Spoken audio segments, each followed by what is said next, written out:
Before I share this life-changing story of betrayal and ultimate justice, please take a moment to subscribe to her true stories and hit that notification bell. Your support helps us bring you more real-life stories of courage, redemption, and finding your strength when the people closest to you fail you most. Trust me, you won't want to miss what happens when a woman finally decides she's had enough. I'm Amelia Cardoso, and at 67 years old, I thought I knew what love looked like after 42 years of marriage. I thought I understood the rhythm of a long partnership, the comfortable silences, the unspoken understanding, the way two people move around each other like dancers who've practiced the same routine for decades. I was wrong about all of it. The cancer diagnosis report arrived on a Tuesday morning in September, delivered by a FedEx driver who smiled apologetically as he handed me the thick manila envelope. I'd been expecting it. The follow-up to my mammogram had revealed suspicious shadows, and Dr. Martinez had warned me that additional testing would be needed. I remember standing in my kitchen, still wearing my gardening gloves, dirt under my fingernails from the tomatoes I'd been tending in our backyard. The afternoon light streamed through the windows, casting everything in that golden glow that makes ordinary moments feel sacred. If I'd known it would be the last ordinary moment of my old life, I might have paid more attention. The report was thick, filled with medical terminology that made my heart race, even though I didn't fully understand it all. But some words are unmistakable, even to a woman who'd spent her career managing our family business instead of studying medicine. Stage 2. Invasive ductal carcinoma. Treatment required immediately. Breast cancer. I set the report down on our kitchen table, the same oak table where we'd shared 42 years of meals, where our children had done homework, where we'd planned vacations and argued about bills and celebrated birthdays. It seemed fitting somehow that this news should land there too. And there it sat. For 1 week. My husband Richard walked past that table 6 times a day minimum. He ate his breakfast there every morning while reading the Wall Street Journal on his iPad. He sorted through mail there. He took phone calls for his consulting work while pacing around it. He even cleaned his reading glasses with the cloth placemat that sat right next to where I'd placed the report. But he never asked. Not once. Not, "What's this medical report, honey?" Not, "Is everything okay?" Not even, "Whose mail is this?" Richard acted like that report was invisible. Like it was part of the table's wood grain, something that had always been there and would always be there, requiring no attention or acknowledgement. For 7 days, I waited. I told myself he was busy. His consulting firm was in the middle of a major client acquisition. I told myself he was distracted. Our son Michael had just started his residency at Johns Hopkins, and Richard was worried about him, adjusting to the demanding schedule. I told myself he was waiting for me to bring it up first, giving me space to share when I was ready. But deep down, a cold truth was crystallizing in my chest like ice forming on a winter pond. Richard hadn't noticed because Richard wasn't looking. After 42 years of marriage, I had become as invisible to him as wallpaper. The realization hit me fully on day 7, when I came home from grocery shopping to find Richard's business partner Frank sitting at our kitchen table, spreading documents across its surface for an impromptu meeting. I watched in frozen silence as Frank casually moved my cancer diagnosis report aside to make room for their contracts, treating it like junk mail. Richard didn't even glance at it. That's when I knew. That's when the last thread of hope snapped, and something fundamental shifted inside me. I had spent 42 years building a life with a man who couldn't be bothered to notice when I was facing the fight of my life. Day 1. I placed the report on the table Tuesday morning. Richard came home from golf, walked right past it, and asked what was for dinner. Day 2. Richard ate breakfast while reading emails. The report was 6 inches from his orange juice glass. He complimented my scrambled eggs and left for the office without a word about the manila folder. Day 3. Our neighbor Mrs. Chun came over for coffee. She immediately noticed the report and asked if everything was okay. I made an excuse about routine paperwork, but her concern was more genuine in 30 seconds than my husband's had been in 48 hours. Day 4. Richard's sister called during dinner. He took the call at the kitchen table, spreading his notes around the report like it was part of the table surface. He talked for 20 minutes about their mother's retirement home situation while my diagnosis sat untouched beneath his elbow. Day 5. I moved the report to a different spot on the table, thinking maybe its location was the problem. Richard sat down for breakfast, moved it aside to make room for his newspaper, and never looked at it twice. Day 6. I considered just telling him, but something stubborn and hurt inside me rebelled. Why should I have to announce my own health crisis? Why couldn't the man I'd shared my life with notice that something was wrong? Day 7. Frank's visit. The final straw. That evening, after Frank left and Richard settled into his recliner to watch the news, I finally spoke. "Richard," I said, my voice carefully neutral, "there's something we need to discuss." He glanced up from his phone. "What's that, honey?" I walked to the kitchen table and picked up the report. "This has been sitting here for a week."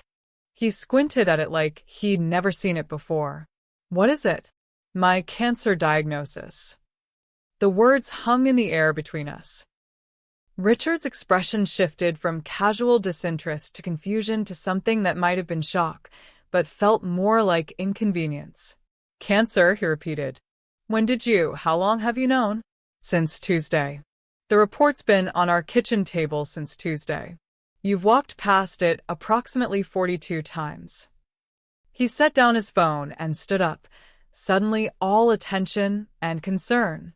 But it was too late. 7 days too late. "Amelia, honey, why didn't you say something?" And there it was. The question that revealed everything. After 42 years of marriage, my husband expected me to announce my own health crises like items on a business agenda. He expected me to manage not just my own emotions, but his awareness of them. "I shouldn't have to," I said quietly. A husband who loves his wife notices when she's struggling. A partner who cares asks questions when medical reports appear on the kitchen table. "I've been distracted with work." "You're always distracted with work, Richard. But you know what? So am I. I work just as many hours as you do, handle just as many crises, carry just as much stress. But I still notice when you're upset. I still ask how your day was. I still see you." He reached for me then, but I stepped back. "What kind of cancer?" he asked. "What stage? What's the treatment plan?" "Now you want details?" "Of course I want details. You're my wife." "Am I?" The question surprised even me, because for the past week, I've felt more like a piece of furniture in your life. That night, Richard slept in our bed while I lay awake staring at the ceiling, cancer report finally in my hands instead of abandoned on the kitchen table. I read it cover to cover 3 times, learning the language of my own mortality while my husband snored peacefully beside me. By morning, I had made a decision that would change everything. The next few weeks revealed a pattern I'd been too close to see clearly before. Once my eyes were opened, I couldn't unsee it. Richard's newfound concern about my health lasted exactly 4 days. 4 days of asking how I was feeling, for days of offering to drive me to appointments, for days of remembering to say, "We'll get through this together." Then he was back to business as usual. When I mentioned I needed to start chemotherapy, he nodded sympathetically and then immediately launched into a story about Frank's wife's cousin who'd beaten cancer twice. When I explained that my treatment schedule would require me to reduce my hours at the office, he frowned and asked how we'd handle the Morrison account presentation. When I came home exhausted from my first chemo session, Richard was on a conference call in his study. He waved at me through the glass door, but didn't come out until the call ended 2 hours later. By then, I'd made dinner, eaten alone, and gone to bed. "How did it go today?" he asked, poking his head into our bedroom. "Fine," I said. Because what was the point of explaining the nausea, the bone-deep fatigue, the way the chemicals made everything taste like metal? He'd already missed the moment when I needed him most. But the real revelation came when I started paying attention to how our business actually functioned day to day. I began keeping a detailed log of every decision that crossed my desk, every client issue I resolved, every system I maintained. The results were staggering. In a typical week, I reviewed and approved all major expenditures, managed relationships with our 3 biggest clients, supervised our accounting and billing processes, coordinated between our 3 offices, handled HR issues for 37 employees, maintained our project management systems, oversaw quality control for all deliverables. Meanwhile, Richard attended client dinners, gave presentations using materials I prepared, played golf with potential clients, attended industry conferences, participated in networking events. Don't get me wrong, sales and relationship building are crucial to any business. But Richard had been doing the fun, visible parts while I handled the unglamorous work that actually kept our company running. And nobody knew. Not our employees, not our clients, not even our own children. In 40 years of marriage, I had become the invisible partner in every sense of the word. During my chemotherapy treatments, as I sat in that sterile room with poison dripping into my veins, I began conducting a quiet investigation into my own life and business. What I discovered shocked even me. Our company's financial records told a story Richard probably didn't even realize. Every major client we'd retained long-term had been secured through relationships I'd built and maintained. The Morrison account he was so worried about? I'd been their primary contact for 6 years. The Patterson Group, our biggest client? They'd specifically requested to work with me after their first consultation. I found emails dating back years where clients would write to Richard, but address their substantive questions to me. Please have Amelia review this proposal. Can Amelia join our next call? We'd like Amelia's input on the implementation timeline. Most shocking of all, I found correspondence between Richard and his business partner Frank about transitioning some of Amelia's responsibilities so I could focus on my health. They'd been planning to redistribute my work without ever asking me what I wanted or needed. They were already writing me out of the business I'd helped build, treating my cancer diagnosis as an excuse to push me toward retirement I'd never requested. As I sat in my oncologist's waiting room, bald from chemotherapy and wearing a scarf I'd bought online, I realized something profound. I wasn't just fighting cancer. I was fighting for my right to exist as a full person in my own life. That's when I started making calls. The first call was to Janet Morrison, the client Richard was so worried about losing during my treatment.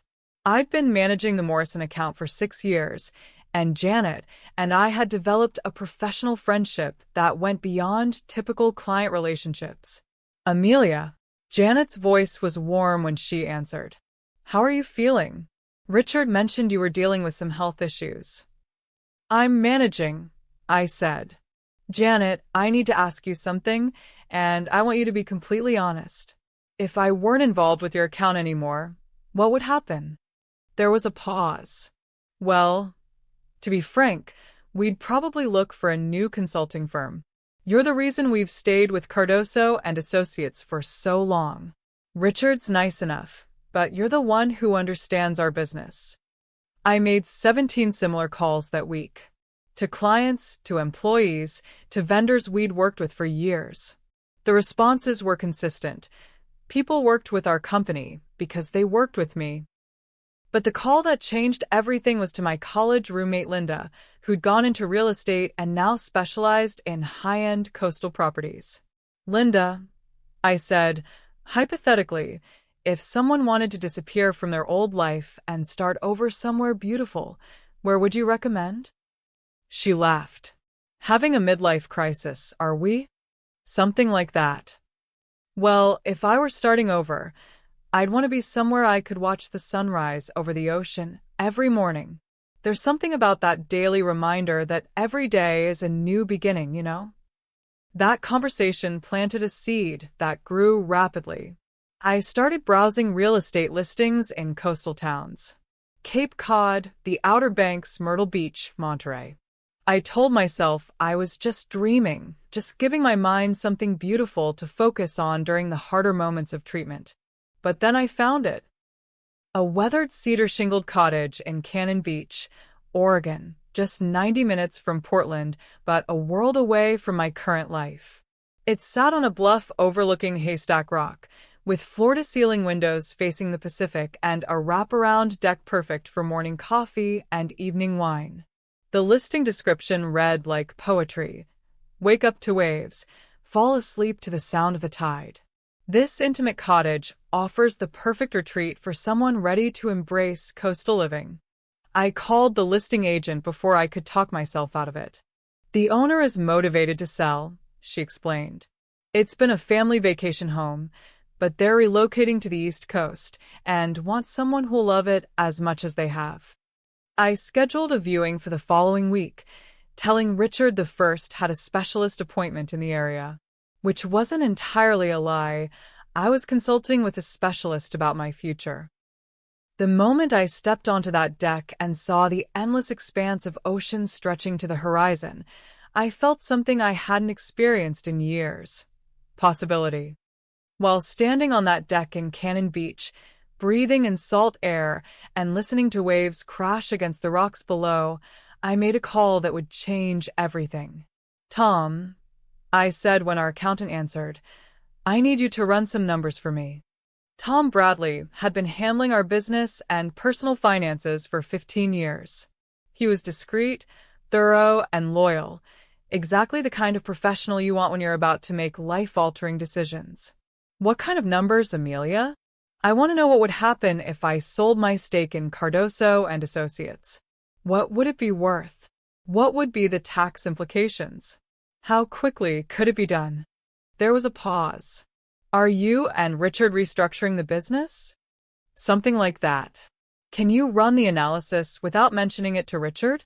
I want to understand all the options before we have any discussions." "Of course. Give me a few days." What Tom discovered was remarkable.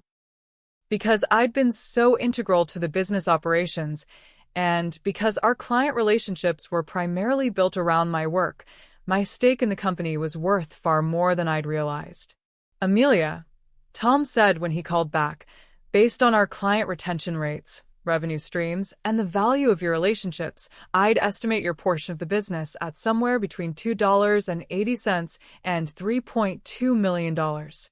I sat down hard on my kitchen chair, the same chair where I'd eaten breakfast for 20 years while Richard read his newspaper and ignored cancer reports. "That much. You've been the operational backbone of this company for 4 decades. You've built systems, relationships, and processes that would be incredibly expensive to replace. Any buyer would be paying for your expertise and your client base. And if I wanted to sell quickly, well, that would depend on finding the right buyer. But Amelia, are you sure you want to do this? This business is your life's work too." He was right. It was my life's work, but it was also my prison. That evening, I made another call, this time to Janet Morrison. "Janet, hypothetical question. If you could work with me directly without going through Cardoso and Associates, would you be interested?" "In a heartbeat," she said immediately. "Are you thinking of starting your own firm?" "Maybe. Would you follow me if I did?" "Absolutely. And I know at least 3 other companies who'd do the same. You're the best consultant we've ever worked with, Amelia. The question isn't whether we'd follow you, it's when you're ready for us to start." By the time I hung up, I had verbal commitments from 4 major clients to transfer their business to whatever new venture I might create. Between them, they represented about $1.8 million in annual revenue. I could start over. I could build something new, something that was entirely mine. But first, I had to extract myself from the old life that no longer fit. Over the next month, While Richard remained obliviously focused on his golf game and client dinners, I quietly orchestrated the most significant business transaction of my life. The buyer came through an unexpected source, one of our former employees, Marcus Chin, who'd left 3 years earlier to start his own consulting firm. Marcus had built a successful practice but was looking to expand rapidly, and he recognized the value of acquiring our client base and operational systems. "Mrs. Cardoso," Marcus said during our confidential meeting at a coffee shop across town, "I've always known you were the real force behind Cardoso and Associates. If you're willing to sell your stake and consult with me during the transition, I can offer you $3.1 million and guarantee positions for all current employees." What about Richard? Marcus was diplomatic but honest.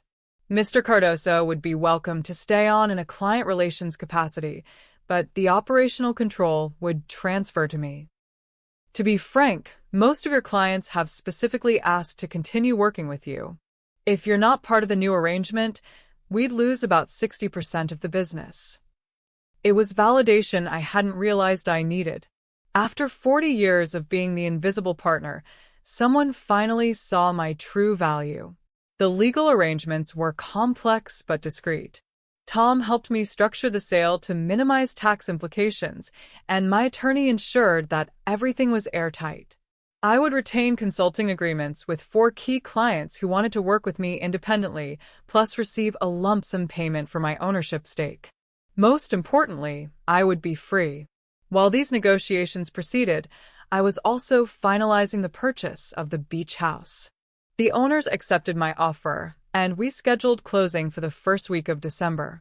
Richard remained completely unaware of any of these developments. He'd gotten so comfortable with me handling everything that he'd stopped paying attention to the business details entirely. When I mentioned I'd been having meetings with Tom about year-end financial planning, he just nodded and asked me to handle whatever needed to be done. I was handling it all right, just not in the way he expected. On a crisp November morning, exactly 2 months after my cancer diagnosis report had sat ignored on our kitchen table, I finally told Richard the truth. Not about the cancer. We'd had those conversations, though they'd been largely focused on logistics and scheduling rather than emotions or support. The truth about everything else. "Richard," I said over breakfast, "I have something to tell you." He looked up from his iPad, where he'd been reading industry news. "What's that, honey?" "I've sold my stake in Cardoso and Associates." He blinked, clearly not processing the words. "You've what?" "I've sold my ownership share of our business. The transaction closes next week." His coffee mug hit the table hard enough to slosh liquid onto his precious iPad. "You've done what?" "Without discussing it with me? The way you didn't discuss moving my responsibilities to Frank when I started chemo?" That stopped him cold. His mouth opened and closed without sound. "I found the emails, Richard. I know you and Frank have been planning to phase me out of the business for my own good. So I've saved you the trouble." "Amelia, that's not. We were just trying to reduce your stress. By taking away the work that gives my life meaning? By assuming I couldn't handle my own career decisions? By planning my retirement without asking me what I wanted?" He ran his hands through his hair, a gesture I'd seen thousands of times over 4 decades of marriage. "Who did you sell to?" "Marcus Chen. He's buying the company and retaining all employees. You'll still have a job, though your role will be different." "Marcus Chin?" "That kid who used to work for us. That successful business owner who recognizes the value of what I built, yes." Richard stood up and began pacing around the kitchen, around the table where my cancer diagnosis had sat ignored for a week. "How much?" he asked finally. $3.1 million. He sat down hard. Jesus, Amélia. "I had no idea your share was worth that much." "No, you didn't. You had no idea about a lot of things. We need to discuss this. We need to make plans. That money is mine, Richard. My portion of the business, my client relationships, my 40 years of work. I've already made plans. I reached into my purse and pulled out a folder, not unlike the medical report that had started all of this. I've purchased a house in Cannon Beach. I'm moving there next month. You're what? I'm starting over. I'm consulting independently with clients who actually value my work. I'm going to wake up every morning looking at the ocean and remember what it feels like to be truly alive. Richard stared at me like I'd announced I was joining the circus. You can't be serious. I've never been more serious about anything in my life. What about us? What about our marriage? I looked at this man I'd shared my life with for 42 years, this man who'd walked past my cancer diagnosis 42 times without asking a single question, and I felt nothing. Not anger, not sadness, not even disappointment. Just emptiness. What marriage, Richard? When was the last time you asked me how I was feeling? When was the last time you noticed when I was upset? When was the last time you saw me as anything more than someone who handles the details of your life? That's not fair. Fair. I laughed, but there was no humor in it. Fair would have been a husband who noticed when his wife was facing cancer. Fair would have been a partner who saw the value in what I contributed to our business. Fair would have been 42 years of being treated like an equal instead of an efficient employee.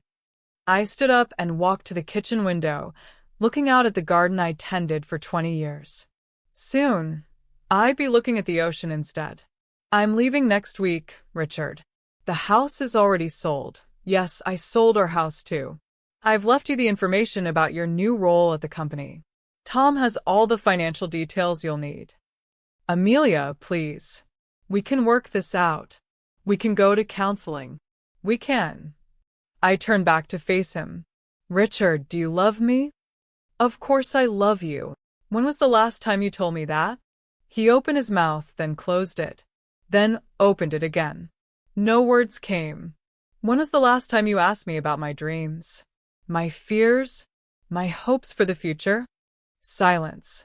When was the last time you really looked at me, Richard? Not just glanced my way when you needed something, but really saw me? He sat there, speechless, and I had my answer. The beach house was everything the photos had promised and more. 3 bedrooms, 2 bathrooms, a kitchen with windows overlooking the Pacific, and that incredible wraparound deck where I could watch the sunrise paint the sky in shades of pink and gold every morning. But the best part wasn't the house itself. It was the silence. For the first time in 42 years, my phone wasn't ringing constantly with business emergencies. No one was asking me to fix problems, handle crises, or manage details. I could sit on my deck with my morning coffee and listen to nothing but waves crashing against the rocks below. The moving process had been surprisingly smooth. I'd hired professionals to pack and transport my belongings, keeping only what I truly wanted for my new life. The rest, 40 years of accumulated stuff, went into storage or donation. I kept my grandmother's china, my collection of art books, the comfortable reading chair Richard had always complained was too worn to keep in the living room. I kept photos of our children and grandchildren, but not a single picture of Richard and me together.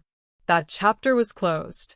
The house came partially furnished, which was perfect. I didn't want to recreate my old life in a new location. I wanted to create something entirely different.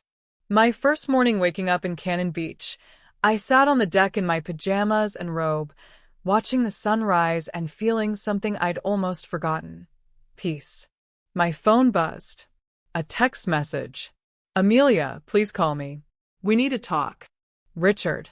I deleted it without responding and turned my phone to silent mode. The second text came an hour later. I don't understand why you're doing this. Can we please discuss this like adults? Delete. The third. The business is falling apart without you. Marcus needs your help with the transition. I almost laughed. Now he understood what I'd been worth. By evening, I'd received 14 messages from Richard. I blocked his number. But Richard was nothing if not persistent. When I blocked his personal phone, he started calling from the office. When I blocked that number, he had our son Michael call me. Mom. Michael's voice was careful when I answered. Dad says you've moved to the beach? I have. It's beautiful here. He's really upset. He says you sold the business and the house without telling him. Michael, I appreciate that you're concerned about your father, but this is between him and me. But Mom, he's falling apart. He says he doesn't understand what happened. I sighed. What happened is that I spent 42 years being invisible in my own marriage. What happened is that your father walked past my cancer diagnosis report for a week without asking a single question about it. What? Mom, you have cancer? And there it was. Richard hadn't even told our children about my diagnosis. In 4 months of treatment, he'd never once mentioned to our son or daughter that I was fighting for my life. The treatment went well, and my prognosis is excellent. But yes, I was diagnosed with breast cancer in September. September? Mom, it's January.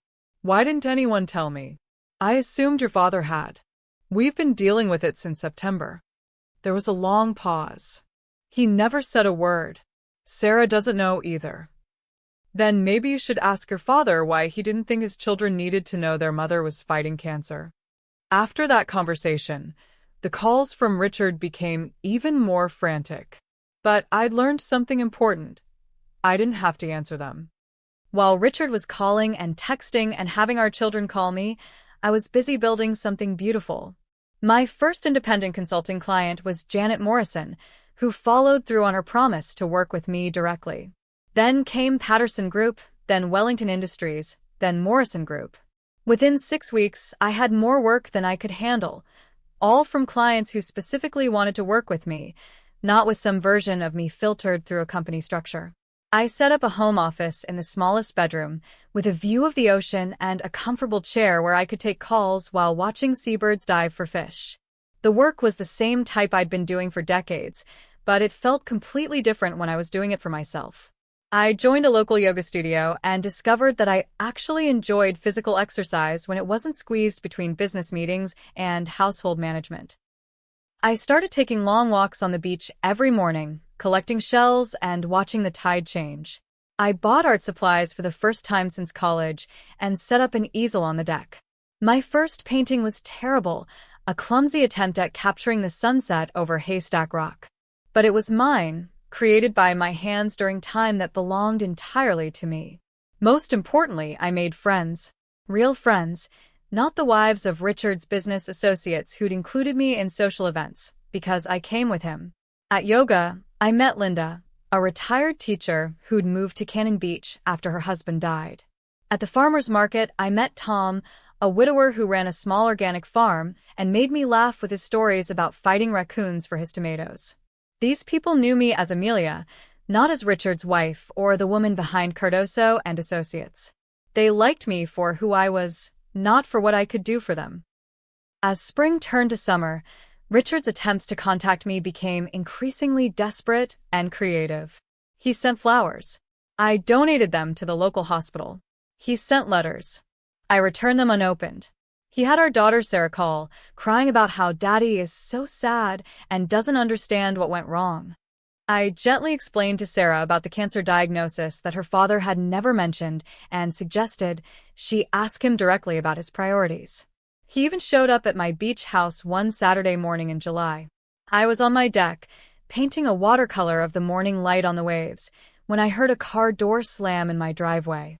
Through the coastal pines that shielded my house from the road, I could see Richard's silver Mercedes, the same car he'd driven for 3 years, the same car I'd arranged the financing for, the same car he'd never once offered to let me drive. I didn't answer when he knocked on the front door. "Amelia," he called. "I know you're here. Your car is in the driveway." I continued painting, adding delicate blue-gray shadows to the waves. "Please just talk to me. 5 minutes. That's all I'm asking." I mixed a little white paint with the blue, trying to capture the foam of the breaking waves. "I've been trying to reach you for months. I don't understand what I did wrong. what he did wrong, not what he hadn't done, not what he'd failed to notice or acknowledge or care about. What he'd done wrong, as if my departure was punishment for some specific infraction rather than the natural consequence of decades of being invisible. After 20 minutes of shouting and pleading and demanding, Richard finally gave up and left. I finished my painting, pleased with how I'd captured the way morning light danced on the water. That evening, he called from a local hotel. "I'm not leaving until we talk," he said when I finally answered. "Then you're going to be there a long time. Amelia, please. I love you. I miss you. I want to fix this." "Richard, do you know what kind of cancer I had?" "What?" "The cancer diagnosis report that sat on our kitchen table for a week. Do you know what kind of cancer it was?" It was breast cancer, right?" "What stage?" Silence. "What was my treatment plan?" More silence. "How many chemo sessions did I have?" "Amelia, You don't know, do you? You don't know any of it. Your wife fought cancer for 4 months, and you can't answer a single question about her treatment." "I was scared," he said quietly. "I didn't know how to handle it. So you ignored it. You ignored me, the way you've been ignoring me for years." "That's not true." "Richard, when was my last chemo session?" Silence. "When did I get the all clear from my oncologist?" More silence. "When was the last time you asked me how I was feeling about any of it?" "I'm asking now." 6 months too late. I hung up and turned off my phone. The next morning, the Mercedes was gone. While Richard was stalking me in Cannon Beach, the full consequences of my departure were becoming clear back in Portland. Marcus called me in August with an update that was both satisfying and sad. "Amelia, I need to be honest with you. The transition has been rougher than expected." "How so?" "Richard is struggling with his new role. He's used to being the face of the company, but he doesn't understand the operational details. When clients have technical questions, he can't answer them. When problems arise, he doesn't know how to solve them." I wasn't surprised. Richard had spent so many years focusing on the glamorous aspects of consulting that he'd never learned the nuts and bolts of actually running a business.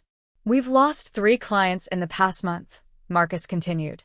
"They're frustrated with the lack of continuity and expertise." "What about the employees?"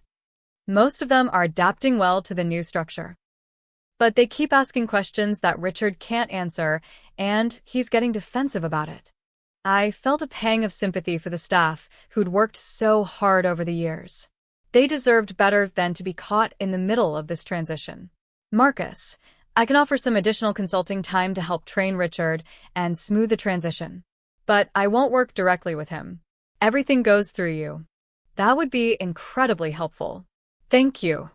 Over the next few weeks, I developed training materials and process documentation that I should have created years ago. It was strange, finally codifying knowledge I'd carried in my head for decades. Strange, but liberating. For the first time, I could see the full scope of what I'd been doing all those years. No wonder the business was struggling without me. I'd been handling the equivalent of 3 full-time jobs. Meanwhile, my own consulting practice was thriving. Word had spread through the business community about my expertise, and I was getting referrals faster than I could handle them. By fall, I had a waiting list of potential clients and was earning more money working part-time from my beach house than I'd ever made working full-time in Portland. Tom, the farmer I'd met at the market, had become a regular part of my life. We'd started with casual coffee dates and progressed to long walks on the beach, shared dinners, and quiet evenings reading together on my deck. He was everything Richard wasn't: attentive, curious about my thoughts and feelings, genuinely interested in my work and my art. "You know," Tom said one evening as we watched the sunset, "I've never met anyone who talks about their work the way you do. You light up when you're solving problems for your clients." Richard used to say I took business too seriously. Richard was an idiot. I laughed, and realized it was the first time I'd laughed about my marriage without bitterness creeping in. It's been 18 months since I placed that cancer diagnosis report on the kitchen table, and 1 year since I moved to Cannon Beach. As I write this final chapter, I'm sitting on my deck watching the sunrise paint the Pacific in shades of gold and pink, my coffee growing warm in my hands as I reflect on how completely my life has transformed. The woman who was once invisible in her own marriage now runs a successful consulting practice from her dream house by the sea. My clients value my expertise and pay me well for it. My art has progressed from terrible to merely bad to actually showing promise. I've had 2 small pieces accepted into local gallery shows, and I'm working toward my first solo exhibition next spring. Tom and I have been talking about the future carefully because we're both old enough to know that love at our age requires different considerations than young romance. But there's something beautiful about finding someone who sees you clearly when you're finally ready to be seen. Richard, I'm told through our children, has found some measure of stability. He's still with Marcus's company in a reduced role, focusing on client relations while leaving the operational details to people who actually understand them. He stopped drinking so much, started therapy, and moved to a smaller apartment that he can actually manage on his own. Sarah and Michael visit me regularly now, and our relationships have deepened in ways I never expected. They see me as a complete person now, not just as their mother or their father's wife. They ask about my paintings, my business, my relationship with Tom. They've started calling just to chat, not because they need something. "Mom," Sarah said during her last visit, "I want to apologize for not seeing what was really happening in your marriage. Sweetheart, you were living your own life. That's what children are supposed to do. Still, I should have noticed how you always knew every detail of Dad's business, how you handled everything behind the scenes. I should have realized you were the real force behind the company's success. You see it now. That's what matters." My cancer remains in remission, monitored carefully, but no longer the terrifying presence it once was. I've learned to see it as the catalyst that saved my life, not because it was life-threatening, but because it showed me how truly alone I was in my marriage. If Richard had noticed that report, if he'd asked questions and shown concern, I might have stayed in that comfortable, suffocating routine forever. His neglect, as painful as it was, became my liberation. Last week, I received a letter that brought this story full circle. It was from a woman named Patricia Chun, no relation to Marcus, just a coincidence of names, who'd read about my journey in a magazine article about women starting over later in life. "Dear Ms. Cardoso, I'm writing because your story gave me the courage to make a change I've been contemplating for years. I'm 58 years old and have been married for 32 years to a man who treats me like a very efficient household appliance. Last month, my doctor found some concerning spots on my mammogram, and when I told my husband, he asked if I could schedule my biopsy around his golf tournament. That was my kitchen table moment. I'm writing this from my lawyer's office, where I've just signed papers to buy a small cottage in Vermont. Like you, I'm finally choosing myself. Thank you for showing me that it's never too late to start over. With gratitude, Patricia." I cried when I finished that letter, not from sadness, but from recognition. Somewhere, another woman was finding the courage to demand visibility in her own life. Another woman was learning that love isn't just a feeling, it's attention, care, and the daily choice to really see the person beside you. As I finish writing this story, Tom is in the kitchen making breakfast, something Richard never did in 42 years of marriage. In a few minutes, he'll call me inside with genuine excitement to show me something he's discovered in the morning paper, or to share a story from his garden, or simply because he enjoys my company. This afternoon, I'm meeting with a potential new client who specifically sought me out because of my reputation for solving complex organizational problems. This evening, Tom and I are having dinner with Linda and her new boyfriend, a retired professor she met at the library who fell in love with her mind before he even noticed her appearance. Tomorrow, I'm starting a new painting inspired by yesterday's storm, a seascape showing the calm that comes after turbulence, the way morning light looks more precious when you've weathered the darkness. My phone sits beside me, no longer a source of anxiety or obligation. Richard's name was deleted from my contacts months ago. The children call when they want to share news or seek advice, not because they need me to manage some crisis. My consulting clients communicate with respect and appreciation. For the first time in my adult life, my time is truly my own, shared freely with people who value both my company and my contributions.